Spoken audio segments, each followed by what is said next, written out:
supervisor mo, meron kang bonus sa akin, hindi maalam kung ano magiging bonus mo, pero pag sinabing bonus, mag-overtime ka na agad. Wala lang maraming salita. Igagrab mo na yun agad. Di ba? Ganun din iyon yung nais iparating sa atin ng Allah subhanahu wa ta'ala. Nang sa gayon, mas magpursige tayo. Bakit? Kasi mismo si Allah yung magbibigay ng gantimpala sa atin na khas. At doon din, kung ano lang yung ginawa natin, ayun din yung ibibigay sa atin ng Allah subhanahu wa ta'ala. Okay? Dito, pangalawa, tajtami'u fi as-sawmi anwa' as-sabr ath-thalatha. Okay? Dito sabi niya, ay sa pag-aayon sabi niya, binubuo dito, kaya napapaloob dito yung tatlong uri ng pagsasabar. Ano yun? As-sabru ala ta'atillah. Pagsunod pagtitimpi sa pagsunod sa Allah. Pangalawa, ano? Pagtitimpi sa pinagbabawal ng Allah subhanahu wa ta'ala. Panglas, sa mga tinakda ng ala aqdarillah, sa mga tinadhana ng Allah subhanahu wa ta'ala.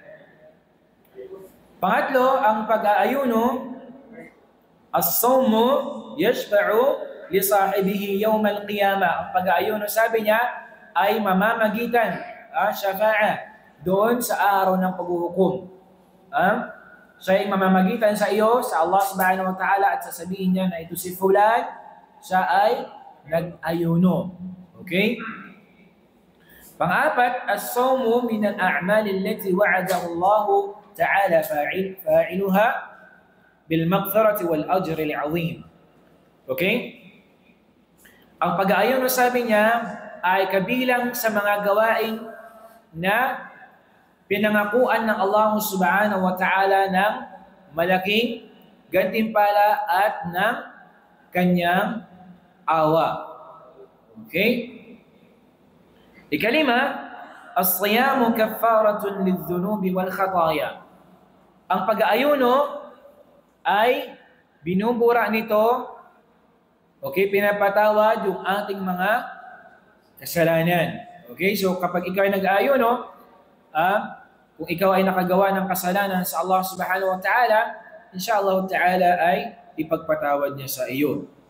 As-sawmu junnatun wa hisnun minan nar. Ang pag-aayuno ay proteksyon natin, pananggalang.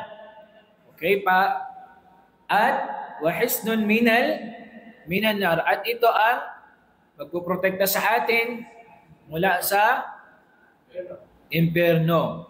Okay? Ikapito, al-iktharu min as-sawmi sababun lidukhulil jannah. Ang pagpaparami sa pag-aayuno ay sababun. Ito ay magiging dahilan ng pagpasok saan?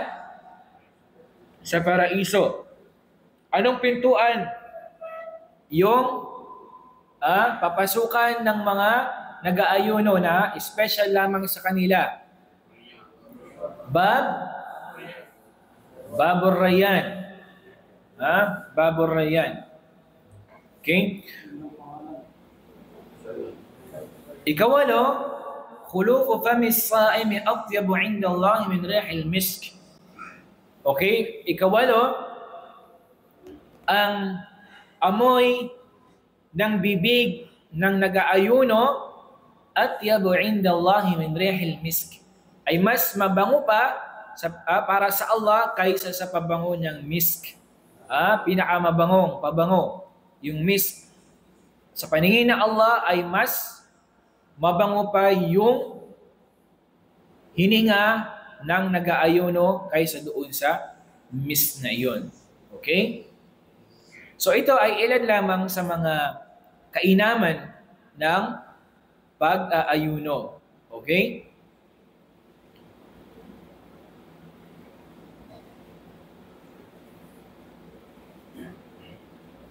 So, kung mayroong kainaman ay mayroong ding dahilan kung bakit nga ba inobliga sa atin ng Allah subhanahu wa ta'ala yung pag-aayuno.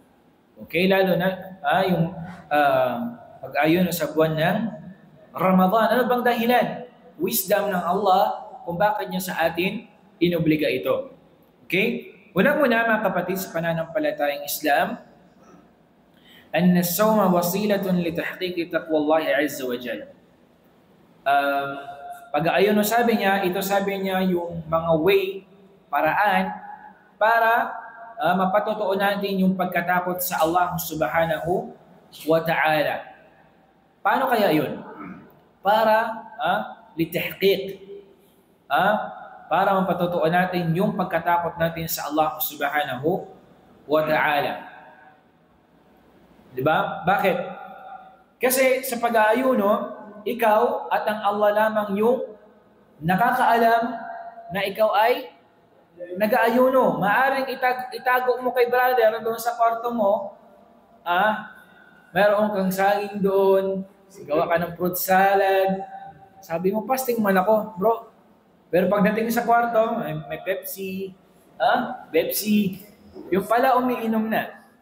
Okay? Kaya dito, sa pag-aayuno, nasusubukan yung ating pananampalataya sa Allah, yung takwa natin, nasusubukan kung gaano nga ba tayo natatakot sa Allah. Kasi yung iba, kapag wala na nakakakita sa kanila, baka sumitsibog na. Okay? So doon nasusubukan kung gaano nga ba tayo, yung takot natin sa Allah subhanahu wa ta'ala. Okay?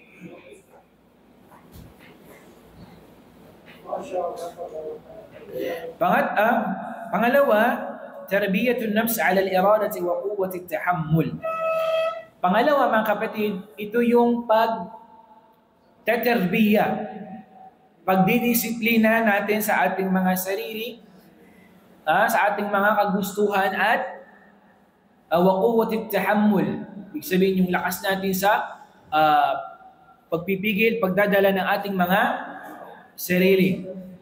Okay? Dito, tinatarbiya natin, dinidisiplina natin yung ating sarili na hindi kumain, hindi uminom. Pero tandaan natin, hindi lamang ang diwa ng pagpapasting ay ang pag-iwas mo sa pagkain at inumin. Bagkus, kabilang din sa diwa ng pagpapasting ay ang pag-iwas mo sa pagsasalita ng masamang salita. Yung tinasabi nilang pagmamarites. Okay? So kailangan, hindi lang, para doon sa buwan ng Ramadan ay nasasanay yung ating sarili. Naiiwas tayo sa paggawa ng panlilibak natin. Okay?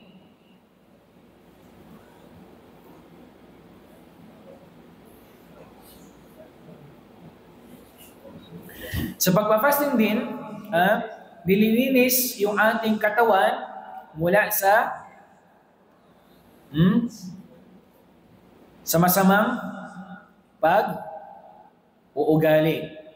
Okay? Kasi the more na ikaw ay gumagawa ng kasalanan, ay nababawasan din yung gantimpala mo sa Allah subhanahu wa ta'ala. So depende doon sa iyong kung paano mo isinagawa yung pag-aayuno, ganun din yung ibibigay sa iyo ng Allah subhanahu wa ta'ala na gantimpala. Okay?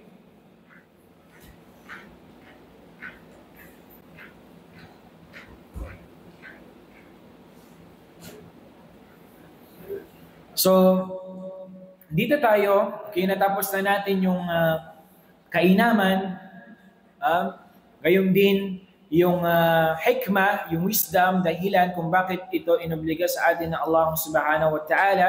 At ngayon, inshallah, dito tayo darako sa al-imsak anil muftarat, yung pagpigil mula sa mga nakakasira sa pag-aayuno. So dapat natin itong alam para nang sa ganun aware tayo na hindi natin magawa ito. Okay? Kasi mamaya nag-aayuno tayo, yung pala ay hindi na tinatanggap sa atin ng Allah subhanahu wa ta'ala. Proud na proud ka pa nagsasabi, fasting ako bro. Yung pala, nakagawa ka na ng muftirat, yung mga mubtilat, yung mga nakakasira sa pag-aayuno. Okay? Katulad halimbawa niya, pagkain. Okay, yung pagkain. Pag-inom ng sinasadya, yung pagkain ng sinasadya. Paano pala kapag hindi sinasadya? Halimbawa, si Brother Juderick, sabi niya, McDo Kaya mayroong fried chicken, tapos nakalimutan niya na fasting siya. Natakam ba? Di ba? Ngayon, napasubo si si Brother Juderick. Patay, sabi niya pa.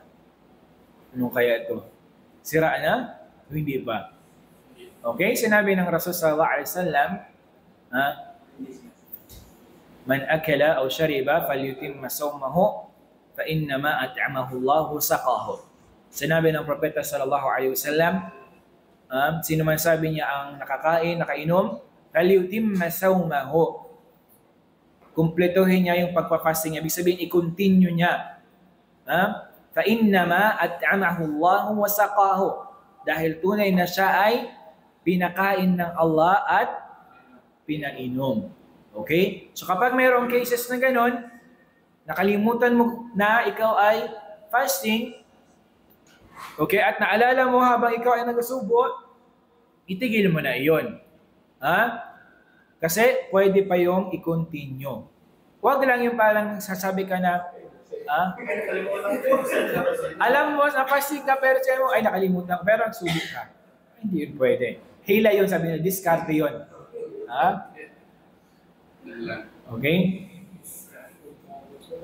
Kabilang din doon, ang mga nakakasira ay yung sa may mga asawa. Paglapit sa may asawa. Pero alam nyo na rin yung tinutukoy doon, di ba? Okay. So, kapag nangyari yun, kailangan yung batal yung fasting nyo at babayaran nyo yun. Anong bayad? Unang-una, itqu raqaba. Pagpapalaya ng alipin. Kung wala, shahrayn mutatabi'ain.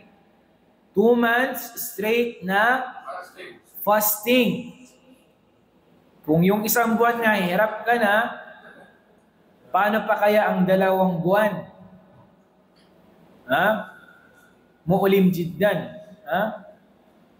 Kung hindi mo kaya, it'amu 60 miskina.